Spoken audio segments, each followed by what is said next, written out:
Vittima di un incidente mentre correva a soccorrere un amico che voleva suicidarsi, destino tragico per un 38enne di Cinto Caomaggiore, ausiliario nei Vigili del Fuoco. Si è costituito ieri l'uomo che con la sua auto ha travolto e ucciso la 74enne di Rossano Veneto sabato sera a Castelfranco, è un 38enne del posto. Stamane nel palazzetto dello sport di Schio l'addio all'intera famiglia distrutta nel tragico incidente in A13, l'intera comunità in lutto per mamma, papà e la piccola di 5 mesi morti nello schianto. Fughe di gas in un appartamento di Bussolengo, l'inquilino non si accorge di nulla, accende una sigaretta e provoca un'esplosione, è vivo per miracolo. Crack Veneto Banca, il GIP accoglie la richiesta di archiviazione per 10 indagati, tra i quali l'ex presidente Trinca e i legali dei risparmiatori, faremo ricorso in Cassazione. Divieto di portare bandiere con le Leoni di San Marco allo stadio, l'episodio ieri all'Euganeo di Padova prima della gara tra Bianco Scudati e Sudtirol, la spiegazione del questore, simbolo politico perché venetista, la rabbia dei tifosi. Stasera a Ring, intervista esclusiva a Manuel Bortuzzi, il nuotatore trevigiano rimasto paralizzato dopo l'agguato di Roma. Trieste è tutto pronto intanto per il concerto benefico, nato con l'idea di raccogliere fondi per le cure. Dopo una lunga attesa e non poche polemiche è arrivato il nulla osta per la sepoltura dei resti dei 13 soldati morti sul Grappa nella Prima Guerra Mondiale.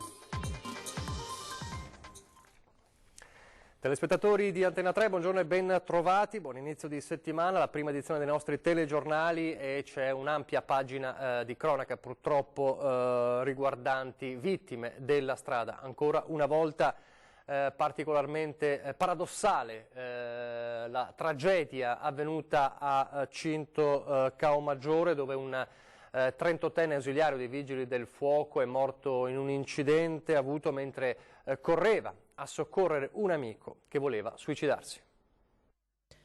Generoso fino alla fine ma tragicamente sfortunato, Davide Zavattin, 38 anni, di Cinto Caomaggiore, artigiano e vigile del fuoco ausiliario, è morto ieri pomeriggio mentre con un'altra volontaria stava cercando di raggiungere in auto, in tutta fretta, un amico in preda a una profonda depressione, tanto da aver annunciato di volersi togliere la vita. In via Venezia, a Cinto, il dramma. Alla guida della macchina, una Volkswagen Passat, c'era la ragazza 25 anni di Summaga di Portogruaro, che ha improvvisamente perso il controllo della vettura. L'auto è uscita di strada. Nella carambola la Passat è finita prima nel fossato destro, poi sbattendo contro un terrapieno è tornata in strada e si è infine ribaltata nel fossato sinistro. Il 38enne è morto sul posto, schiacciato nel violento impatto. La ragazza, attiva nella Croce Rossa, è stata trasportata in ospedale in serie condizioni. Nell'intento di soccorrere l'amico che voleva suicidarsi, quindi, è stato lui, Davide, a perdere la vita e il destino ha voluto che fossero i colleghi vigili del fuoco con cui aveva lavorato tra Portogruaro e Bibione a intervenire sul luogo dell'incidente, dove sono arrivati poi i fratelli e la mamma della vittima colta da malore. Sulla morte di Zavattin la procura veneziana aprirà un'inchiesta. A fornire alla magistratura le informazioni necessarie a stabilire l'eventuale responsabilità della guidatrice sarà la polizia locale. L'alta velocità, senza dubbio legata all'emergenza in corso e alla fretta, sarebbe la causa del sinistro. Dalle prime informazioni risulterebbe che l'auto procedesse a oltre 140 km/h. Ed è stato un fine settimana di sangue anche sulle strade padovane. Nella notte una tragedia a Conselve. Incidente mortale questa notte a Conselve, lungo la strada provinciale 92. A perdere la vita un moldavo di 54 anni residente con la famiglia a Cartura. L'uomo, alla guida di una Peugeot 206, si è schiantato contro un albero sul ciglio della strada. Un impatto violentissimo che ha distrutto il mezzo.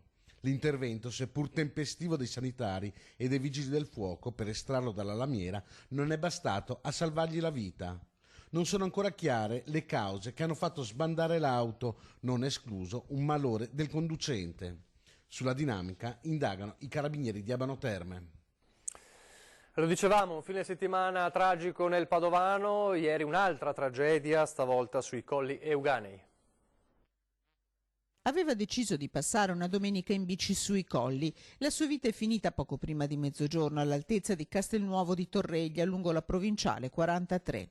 Il ciclista, un cinquantenne di Cadoneghe, si è scontrato con un furgone che stava passando in quel momento. Un impatto tremendo, inutili soccorsi dei sanitari del SUEM presenti con i vigili del fuoco e i carabinieri di Abano Terme. Per il ciclista non c'è stato nulla da fare.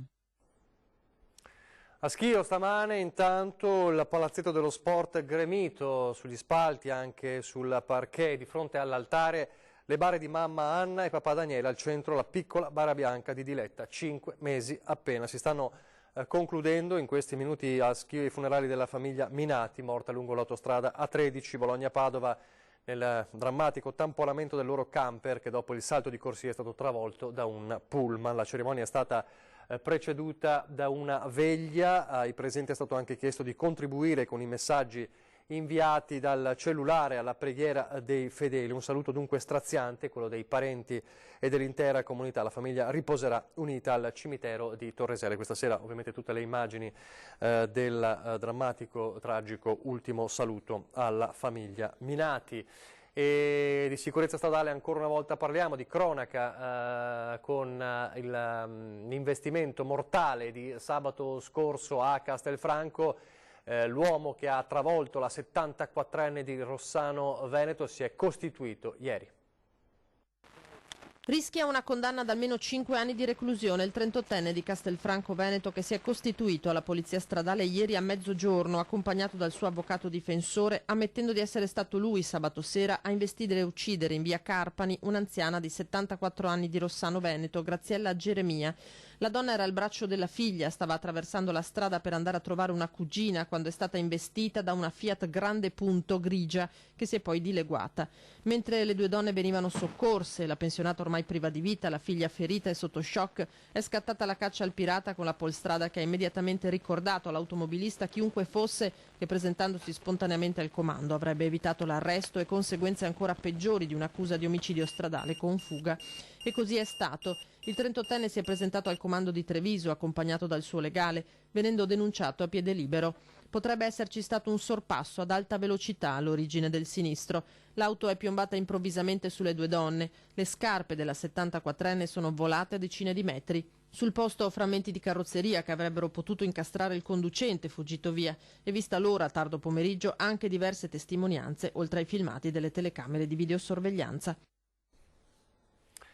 Può dirsi miracolato invece l'uomo di 83 anni uscito vivo da un incidente stradale sulle montagne vicentine, poche ferite e una notte all'addiaccio. È volato per 50 metri in un dirupo con l'auto sulle montagne tra il Vicentino e il Veronese, a Crespadoro, ferendosi non gravemente, passando una notte all'addiaccio, alla non più verde età di 83 anni. Può dirsi miracolato un signore vicentino che nell'incidente ha riportato traumi alle gambe e varie escoriazioni. L'allarme l'ha dato domenica mattina il gestore del rifugio Bertagnoli, passando lungo la strada che da Campo d'Albero porta a Marana. Ha visto l'auto in una scarpata una cinquantina di metri più in basso e ha trovato l'anziano conducente sdraiato a terra, in buone condizioni, cosciente ma in stato confusionale. Una squadra del soccorso alpino di Recoaro Valdagno si è portata sul luogo della caduta, ha aiutato il personale del SUEM a scendere la scarpata. Qui l'83enne è stato imbarellato e caricato sull'ambulanza diretta all'ospedale di Arzignano. Sul posto anche i vigili del fuoco. Vigili del fuoco lavoro anche ieri sera a Bussolengo, momenti di paura ieri sera per una esplosione avvenuta all'interno di un appartamento al piano terra di un condominio di 2 piani. Forse quasi certamente per una perdita al tubo che collega il piano cottura della cucina al rubinetto del gas. I locali infatti si sono saturati e quando l'inquilino, che non si era accorto di nulla, ha acceso una sigaretta, ha innescato una esplosione che ha divelto porte e finestre dell'immobile. Anche il basculante del garage posto al piano sottostante e collegato all'appartamento è stato divelto. Tutto ciò che era riposto al suo interno è stato scaraventato nel tunnel di manovra. Miracolosamente l'uomo ha subito escoriazioni e ferite alla nuca, ma non è in pericolo di vita, quindi se l'è cavata anche con un grande spavento. Lasciamo la cronaca adesso, ma restiamo nell'ambito della cronaca giudiziaria e per parlare del crack di Veneto Banca. C'è delusione e rabbia dei risparmiatori per la decisione del Tribunale che ha accolto la richiesta di archiviazione del PM per 10 indagati dall'ex presidente Flavio Trinca, ai manager Stefano Bertolo, Renato Merlo e poi altri indagati come Diego Xausa, Michele Stiz, Pietro Dagui e Gian Claudio Giovannone.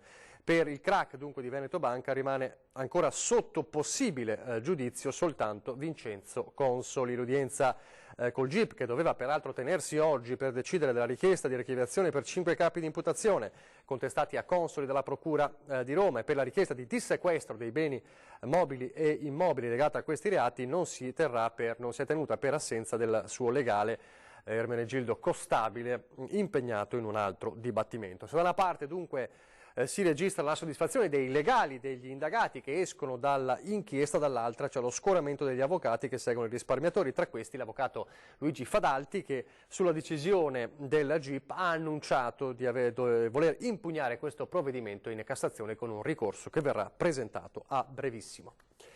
Adesso a Padova per parlare della polemica innescata ieri allo stadio. C'era una partita a Padova sul Tirol, ma alcuni tifosi, un papà in particolare che voleva entrare allo stadio con la bandiera del Veneto, non ha potuto entrare con quella bandiera.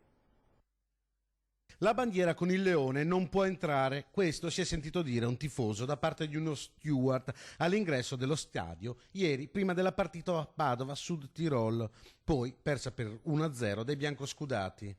Divieto assoluto di portare vessilli considerati venetisti, questo l'ordine che sarebbe stato impartito dalla questura. Durante il prefiltraggio per accedere allo stadio ad un tifoso che non fa parte di nessuno dei gruppi organizzati della curva, accompagnato dal figlio, è stato impedito di portare all'interno dello stadio una bandiera della Regione Veneto. In segno di protesta, gli ultras del Padova sono rimasti in silenzio per i primi 5 minuti della partita, ritirando tutti gli striscioni ed esponendo solo una bandiera con una croce rossa su sfondo bianco rappresentante i colori della città e una bandiera proprio della Regione Veneto, evidentemente sfuggita ai controlli degli steward. La bandiera del Veneto, e allora adesso parliamo di un tema che riguarda tutto il Veneto, l'autonomia. Venerdì nuovo faccia a faccia, un nuovo vertice a Roma tra il Ministro per gli Affari Regionali Boccia e il Governatore Luca Zaia, che però si è già detto poco soddisfatto, ed è un eufemismo, della bozza della legge quadro che è arrivata in questi giorni anche a Venezia. Guardi, io posso solo dirle che abbiamo il documento in mano, che è la famosa legge quadro che dovrebbe dar l'avvio alla trattativa finale. Le dico che così è irricevibile, nel senso che deve essere modificata. Vedremo se da qui a venerdì, che dovrebbe essere la giornata di chiusura, le nostre modifiche, quelle che proporranno ovviamente gli accademici, il nostro comitato scientifico, saranno accolte oppure no. Noi vogliamo l'autonomia vera. Se da parte del governo c'è la volontà di dare autonomia vera, si firma subito. Bozza della legge quadro sull'autonomia inaccettabile, secondo il presidente Luca Zaia, che si prepara al confronto venerdì prossimo con il ministro per gli affari regionali e le autonomie Francesco Boccia. Il Veneto presenterà le proprie controproposte. Tra i punti da rivedere, spiega il governatore, quello finanziario. C'è tutto un tema sulla finanziabilità dell'autonomia, sui trasferimenti alle regioni, che è molto vago, molto fumoso, non ha dei criteri, dei principi, dei parametri prestabiliti, per cui noi non possiamo affrontare il mare aperto senza avere in mano una mappa e capire dove dobbiamo andare. Le bozze non si devono sottoscrivere, si devono discutere, manda a dire Boccia, disponibile al confronto con Zaia per migliorare, dice il documento. Zaia, che rimane quindi concentrato sull'obiettivo autonomia e sugli ultimi 8 mesi di mandato, lo sottolinea per chi lo vorrebbe a Roma al fianco di Matteo Salvini in caso di vittoria della Lega alle prossime politiche. E l'impegno in Veneto comporta anche la tutela della comunità ebraica dai crescenti, preoccupanti rigurgiti di intolleranza e negazionismo, gli stessi che hanno costretto la senatrice Liliana Segre a essere scortata. È emblematico che una signora che è stata in campo di concentramento, che porta ancora il tatuaggio con il numero di matricola, era bambina, ricordiamolo in quel contesto, e sia costretta ad avere una scorta per essere tutelata da qualche idiota. Si vada giù con la mano pesante, si puniscano questi disgraziati. La mia solidarietà va non solo a Liliana Segre, ma va alla comunità ebraica, quella del Veneto in particolar modo, e assolutamente non permetterò mai che nessuno metta in discussione la presenza della nostra comunità in Veneto. Di nuovo la cronaca, le speranze di ritrovare vivo Manuel Bratti, il 28enne di Longarone che da sabato non dava più notizie di sé, si sono spente ieri mattina quando un drone del soccorso alpino ha avvistato il suo corpo sul fiume Piave Mura Pagani. La notizia della tragica scomparsa ha lasciato nello sconforto l'intera comunità longaronese, dove Manuel era molto conosciuto e apprezzato per il suo impegno nella vita sociale, politica e anche sportiva. Insegnava a Zoldo ed era un atleta affermato. Il sindaco di Longarone, Roberto Padrini, in un post su Facebook lo ha ricordato con affetto per le sue straordinarie doti e per il suo impegno in politica e nel volontariato. Era stato capogruppo di maggioranza nella precedente amministrazione di Padrini. I funerali del giovane non sono ancora stati fissati. Adesso una breve pausa pubblicitaria.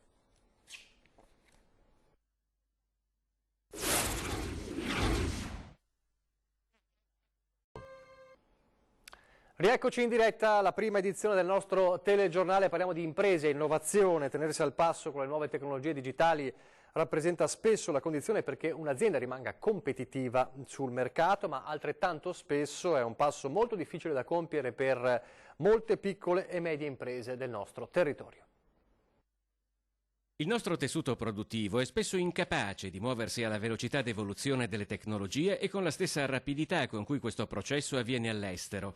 Secondo un'indagine Istat del 2018, ad esempio, il 63% delle piccole e medie imprese italiane effettua investimenti irrilevanti nel passaggio al digitale.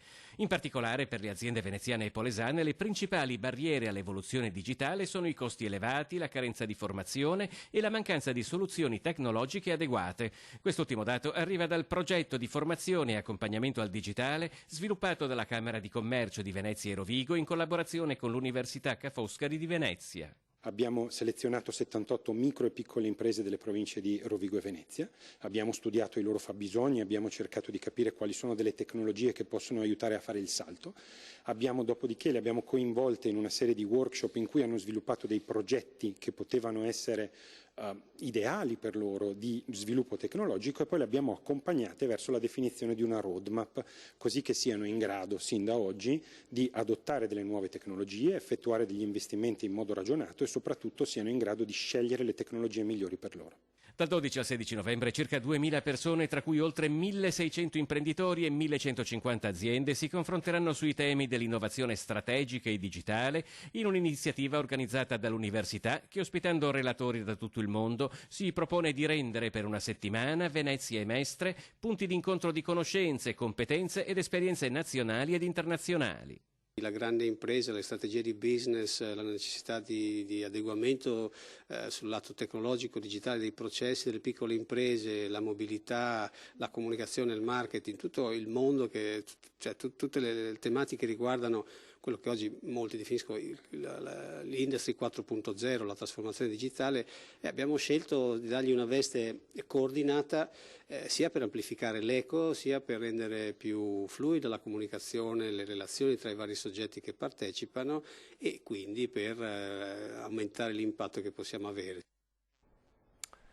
Il mio argomento aveva suscitato non poche polemiche, la ritardata sepoltura dei resti dei 13 soldati morti sul Grappa nella Prima Guerra Mondiale, ritrovati in questi mesi. Finalmente è arrivato il via libera. Costanza, determinazione e tenacia. Grazie alla massiccia opera di coinvolgimento e informazione finalmente è arrivato il nulla osta da onor caduti per permettere la sepoltura dei resti dei 13 soldati morti sul Grappa durante la Prima Guerra Mondiale. Dopo un'attesa durata tanto, troppo tempo, sarà dato così degno omaggio a quelle vite spezzate sul campo di battaglia, ritrovate e abbandonate in un limbo. E allora è proprio la sindaca di Pieve del Grappa, Annalisa Rampin, che ci ha dato in anteprima la notizia. Finalmente sono arrivati tutti in nulla osta. Col direttore del Sacrario siamo riusciti ad organizzare tutto il più velocemente possibile, per cui sabato prossimo, sabato 16, finalmente i nostri eroi avranno riposo a fianco ai loro compagni. Sarebbe stato bello riuscire a farlo il 2 novembre nella giornata di commemorazione dei defunti e in ricordo di tutti i nostri caduti, invece lo facciamo adesso, però poco importa, l'importante è che possano tornare a riposare con i loro compagni. Senza dubbio, conferma Rampin, un ruolo importante ha ricoperto la campagna di sensibilizzazione che è stata fatta in queste settimane, appoggiata in pieno dalla nostra emittente, che ha coinvolto anche il mondo politico veneto, il governatore Zaia, il presidente del Consiglio Ciambetti, che avevano parlato al nostro microfono di un vergognoso ritardo. Ma questo tam tam che abbiamo sollevato insieme è servito a ottenere la degna sepoltura per questi 13 soldati. Soprattutto voi in prima linea avete sollevato anche nei confronti dell'opinione pubblica, questo mi fa piacere, anche perché fino a pochi anni fa, so che prima che io diventassi sindaco non avveniva neppure organizzato una cerimonia quando c'era la sepoltura dei resti ritrovati, mentre adesso cerchiamo di farlo nella forma più solenne.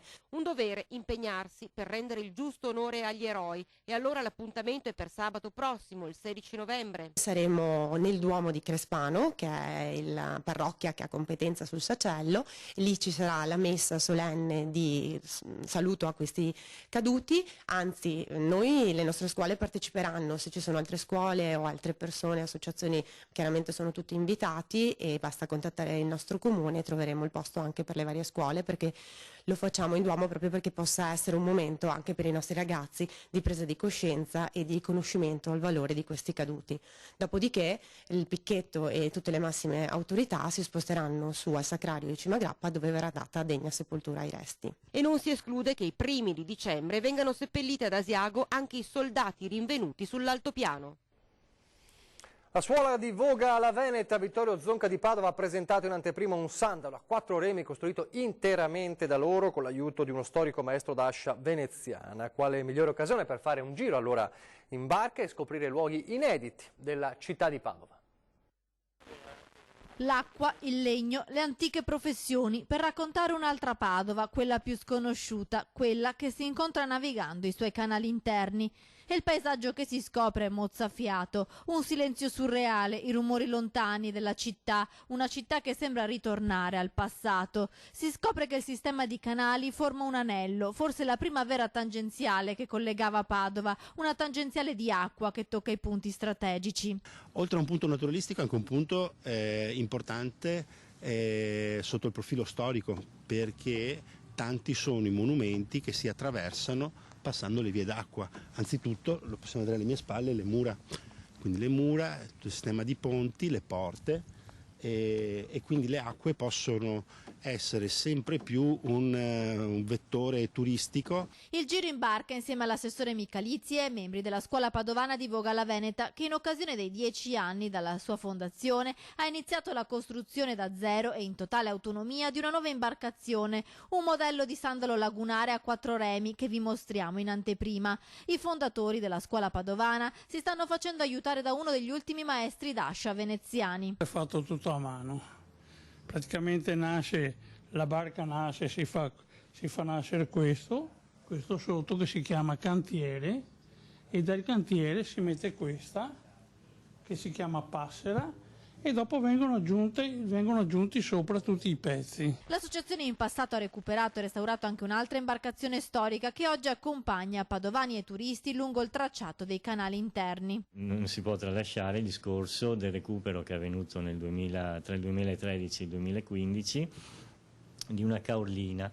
L'acqua può diventare occasione per potenziare il turismo in città, che sta progressivamente crescendo. In questi ultimi anni il Comune ha avviato un piano di ristrutturazione di 1/3 della cinta muraria, che include la manutenzione degli argini e delle vie d'acqua, uno dei primi passi nell'area dell'ex Boschetti, che diventerà presto un parco. Verrà organizzato un camminamento ciclopedonale e un fronte di attracco lungo circa 200 metri. Se pensiamo che siamo sotto la Cappella degli Scrovegni, può diventare un punto turistico di grande interesse, sfruttando il vettore dell'acqua.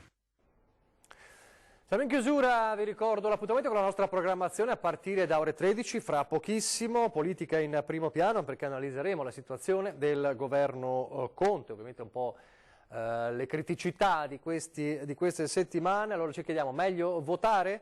In studio con noi ci sarà Cristian Ferrari, segretario generale della CGIL del Veneto, Alex Bazzaro, deputato della Lega, e Giuseppe Traniello Gradassi, segretario provinciale del Partito Democratico a Rovigo. Aspettiamo come sempre le vostre telefonate allo 049 490 6054. Poi questa sera ovviamente 20:10 dopo il telegiornale di Treviso, per restare legati un po' all'attualità del giorno, e alle 21:15 come sempre c'è Ring, il talk show del lunedì, la politica alle corde, tanti temi che verranno affrontati da Ferdinando Avarino con i suoi ospiti, da non perdere assolutamente, l'avete sentito anche nei titoli, una intervista esclusiva con Manuel Bortuzzo, un nuotatore triestino d'origine, trevigiano d'adozione, che è rimasto paralizzato nel terribile agguato di Roma, proprio Questa sera c'è un concerto molto atteso a Trieste, organizzato per raccogliere fondi per le cure per Manuel Bortuzzo, che ha rivelato nelle settimane scorse, come saprete, che la lesione midollare che ha subito non è completa, quindi ci sono delle speranze, insomma, di poter un giorno tornare a camminare. C'è questo concerto questa sera dedicato proprio a lui e avremo un'intervista esclusiva che vi faremo sentire proprio con Manuel Bortuzzo e la faremo sentire proprio, la faremo vedere e sentire a Ring, quindi da non perdere la puntata di questa sera. Vi lascio alle previsioni del tempo, grazie per averci seguito, arrivederci.